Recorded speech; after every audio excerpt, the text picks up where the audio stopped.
के बाद एक बार फिर से आपका स्वागत है। चलिए खबरों में आगे बढ़ते हैं। अयोध्या में राम मंदिर का कार्य युद्ध स्तर पर चल रहा है। मंदिर के गर्भगृह पर बीम लगाए जाने के साथ ही छत निर्माण का काम भी शुरू हो गया है।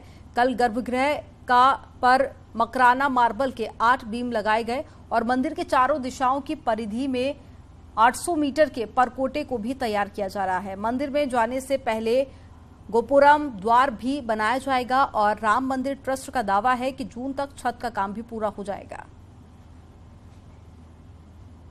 तो ये तस्वीरें आपको दिखा रहे हैं। युद्ध स्तर पर राम मंदिर का निर्माण कार्य जारी है और माना जा रहा है कि इस साल के अंत तक गर्भगृह बनकर तैयार हो जाएगा। निर्माण में अभी तक लार्सन टुब्रो और टीसी के इंजीनियर्स ने मिलकर के बड़े उत्साह के साथ, चाहे गर्भगृह हो, चाहे गृह मंडप हो, चाहे नृत्य मंडप हो, चाहे सिंहद्वार हो, सभी जगह पर जो पिलर थे, स्तंभ थे, उन स्तंभों का को पूरा कर लिया है। और अब खबर वाराणसी से है, जहां पर बीएचयू में देर रात बवाल हुआ, जिसमें ब्रजनाथ छात्रावास में छात्रों ने जमकर हंगामा किया।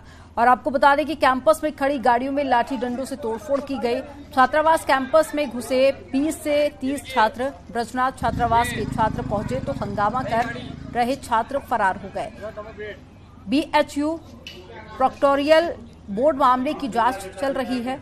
और साथ ही आपको बता दें कि 20 से 30 छात्र घुसे थे, जिसके बाद भी जमकर बवाल किया गया। और जब कैंपस के छात्र पहुंचे तो पहले जो छात्र मौजूद थे वहां पर हंगामा कर रहे थे, वो फरार हो गए। और ऐसे में जो वहां पर गाड़ियां खड़ी थी उनके साथ में तोड़फोड़ भी की गई। और मुजफ्फरनगर में पहली काऊ सेंचुरी का काम सोमवार से शुरू हो गया है। पुरकाजी खादर क्षेत्र में ये काऊ सेंचुरी बनाई जा रही है और केंद्रीय राज्य मंत्री संजीव बालियान की मौजूदगी में काऊ सेंचुरी की नींव रखी गई। खुद मंत्री संजीव बालियान ने मौके पर पहुंचकर ट्रैक्टर चलाकर काऊ सेंचुरी के निर्माण कार्य का जायजा लिया। तुगलपुर कमहेड़ा गांव में स्थित 130 एकड़ जमीन है, जिसमें से 40 एकड़ जमीन में काऊ सेंचुरी का काम शुरू हो गया है। बताया जा रहा है कि 4 महीने में ये काऊ सेंचुरी बनकर तैयार हो जाएगी। और दावा ये भी किया जा रहा है कि इस काऊ सेंचुरी में लगभग 5000 पशुओं की कैपेसिटी होगी।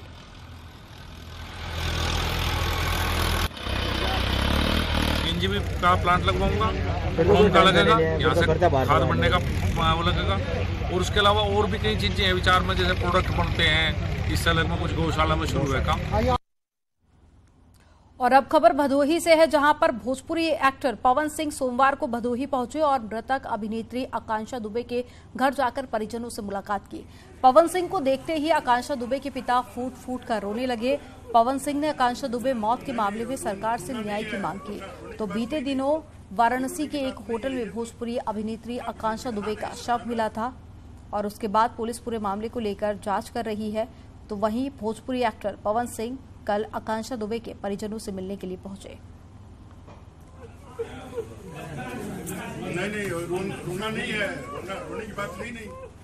हम लोग बोलते हैं भोजपुरी इंडस्ट्री एक परिवार है, तो हमारे परिवार की एक सदस्य हमारे बीच आज नहीं है, तो सरकार से हम यही कहेंगे, गुहार करेंगे कि उस लड़की के साथ न्याय हो और इस परिवार के साथ न्याय हो। रायबरेली में व्यापारी चमनलाल की गोली मारकर हत्या कर दी गई। 3 बदमाशों ने वारदात को अंजाम दिया। व्यापारी भवन निर्माण के दौरान में शटरिंग लगाने का काम चल रहा था और मामला ऊंचाहार थाना इलाके के बाबा का पुरवा का है। मृतक का पड़ोसियों से जमीनी विवाद था और उसी एंगल से पुलिस जांच कर रही है।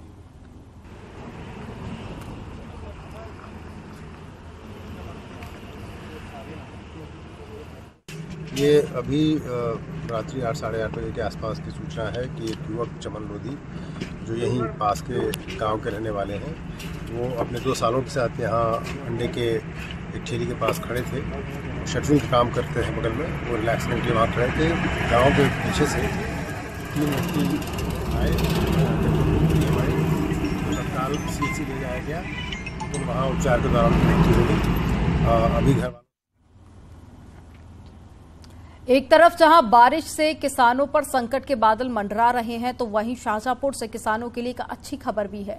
मंडियों में गेहूं की आवक शुरू हो गई है, जिससे कि किसानों के चेहरे खिल उठे हैं। बारिश से खराब हुई फसल से निकले गेहूं भी मंडी प्रशासन लगातार प्राइवेट एजेंसियों को बेच रहा है। सरकारी रेट के बराबर बिक्री होने से किसानों को मुनाफा मिल रहा है।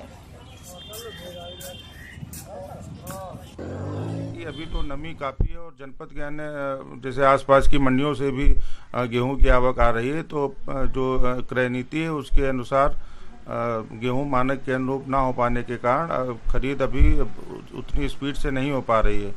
लेकिन जैसे ही नमी कंट्रोल में आ जाएगी तो इसका जो है क्रय एजेंसियों के माध्यम से ही क्रयदारी कराई जाएगी गेहूं की, और किसान भाइयों को उनका जो उपज है उसका उचित मूल्य दिलवाने का पूरा प्रयास किया जाएगा।